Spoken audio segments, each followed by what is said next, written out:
Welcome to Coaches Weekly. I'm CJ Selner here with head football coach Mike Juscik. Coach, a high-scoring affair. It was a lot of fun for the fans on Saturday here in River Forest. Kind of your overall thoughts on the game? Yeah, I was happy that our guys fought hard. There was a point where the game could have gone a much different direction. It ended up being a 15-point game. In the end, we were trying to get if we could have got one stop there at the end, maybe get a chance to score an onside kick. So our guys did what we're preaching. Fight hard for 60 minutes. That's a good football team. They're 3-0. They're scoring a lot of points. I think every game they've played this year, they've been above 50 points. So it's a good football team. And we were able to, play with them for a good part of that game, and they were able to make some plays to get ahead and get the lead on us, which we'll look at the film and we'll learn from that. But I thought we fought hard against a really good football team. We got to talk about this group again. It's been an every week thing. Lance Moise, another just fantastic day, over 200 yards rushing. He's number one in the country in Division III in rushing yards, but that doesn't come without an offensive line that's been playing absolutely stellar up front. Oh, our offensive line's been doing a great job. And you're absolutely right. I mean, we've been really pretty good at protecting a quarterback. When you're getting chunks of yards rushing the ball, and Lance is getting the bulk of the carries, so he ended up with well over 200 yards, and he's leading the country in the rushing. But we also, when Tyler Martins get in there, when Andre Jones gets in there, they're getting chunks of yards too. So you go across that front. Justice Silvera is our captain. He's our center, and he kind of is leading the way. You also have J.R. Bassar is one of our seniors, and he's probably playing the best football he's played since he's been here. So when you get guys that are older, that have been around, that are kind of leading the charge, it helps those guys. It helps a David Cherry, it helps a Finkel, it helps Brett Kruger. Guys that are younger but talented, it helps them because you have those older guys that are stable. So that's been a great thing for us this year, is having that offensive line just kind of pave the way. And the biggest thing with Lance, just the way he's from week in practice to how he is in the game, just his attitude and how he's going about his work has just been impressive to watch.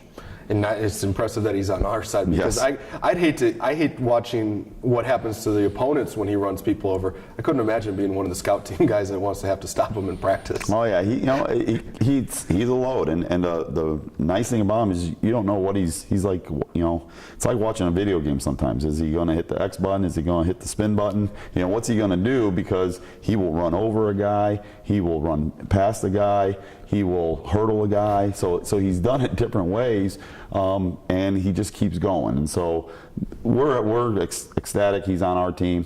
We think that's been a big strength with the line, the way they're blocking, Lance carrying the ball, having those two other guys to spell him, and it really makes it. That's been the strength of our offense, because we do have some very talented receivers, but we are young there, and so it's allowing them to kind of come along at their pace and really develop as well. You guys played a very tough non-conference schedule to open here in 2018. What have you learned about this team now going into the bye week before you open up conference play? Probably the thing I like most about our team is that we will fight. And every game's been a learning experience for us. Obviously you'd like to be 3-0, but as history shows, our last couple of years, our conference champion. I think Lakeland last year or 2 years ago was 1-2 going to conference, just like we are, and they won conference. Aurora tied a few years ago, 1-2 going in at this point. So the record is where we are right now is really about getting better, and we've put that emphasis. And the scoreboard hasn't gone how we wanted the last 2 weeks, but we've improved, and we played. The nice thing is you played two really good opponents. I'll bet one again this week. Albion obviously is 3-0, so we played some good teams. We've gotten better on both sides of the ball, and that's going to be helpful. Now we got a week off. We got a bye week, so the guys can make sure we're all healthy, and you can say, okay, what have we learned from these last 3 weeks? I've learned that we got a team that across the board, we got 100 guys that are going to go out there and they're going to fight and they're going to work, and that has a chance to make you be successful. There's been a lot of competitive games in the NAC over the last few years, and you guys have been in the mix in a lot of those. Kind of preview going into the bye week before, because we won't get a chance to talk to you until after your conference opener, but preview that opening matchup and kind of your thoughts overall of the conference. Yeah, I think we got a very competitive conference. Lakeland, and we get to find our, if history is anything, Lakeland has been at the top of our conference. Aurora's been one of the top teams in our conference, and we get them the first 2 weeks. So, you get to see kind of what you're made of. Lakeland, they're always going to be a talented team. We got to go to their place. It's their homecoming. So we're going to have to go there and eliminate mistakes that we've made that have hurt us in some of these games. Because anytime you make a mistake, you get penalties, you don't execute your plan, you're really putting 12 people on the field against you. And we can't do that against a good team like Lakeland. We're expecting to go up there and get their best shot. And them to be playing and be fired up, and we're excited about the opportunity, and it's nice to be able to have this week to kind of take a breath and then be able to focus on game week. So we don't have to worry so much about game prep this week. We can focus on some other things, and then kind of towards the back end of the week or beginning of next weekend in game prep. So that kind of helps just mentally get you ready to go.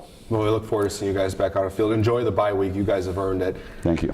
Cougars have the week off before they head to Lakeland for the conference opener next Saturday. If you can't make it to the games, you can always find all the live links at cucougars.com/coverage. For head coach Mike Juscik, I'm CJ Sellner. Thank you for watching Coaches Weekly.